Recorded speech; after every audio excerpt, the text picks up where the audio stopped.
यानी कि आप मेरे जीवन में एक रिश्ता ऐसा बना। तो उस रिश्ते को अपनाने में क्या बुराई है?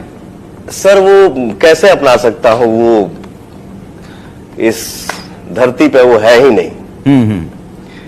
अगर वो धरती पे होता तो शायद उसके लिए मैं अपने आप को बेच देता, बट उसको जरूर अपना लेता, क्योंकि वही मेरे जीवन में एक सच्चा मिला था। भाई लोग नमस्कार प्रणाम, कैसे हैं आप लोग? उम्मीद करता हूँ कि अच्छे होंगे। आप लोग देख रहे हैं सचिन भोजपुरी एंटरटेनमेंट, आप लोग का स्वागत है। दोस्तों आप लोग शुरू में वीडियो देखे ही होंगे, पावर स्टार पवन सिंह बोल रहे हैं, एक ही आदमी था मेरा जीवन में, उसी को मैं अपना मानता था और उसके सिवा मेरा कोई भी नहीं है।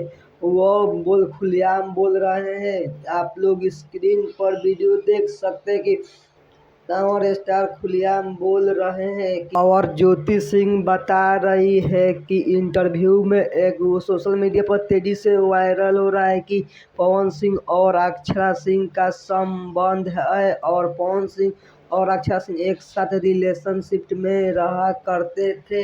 आप लोग का क्या राय है कमेंट बॉक्स में बताइए, और वीडियो अच्छा लगा था वीडियो को लाइक एंड चैनल को सब्सक्राइब कर इसी तरह का वीडियो लाते रहते। चलिए मिलते हैं फिर किसी नेक्स्ट वीडियो में, तब तक के लिए जय हिंद, जय भारत, वंदे मातरम दोस्तों।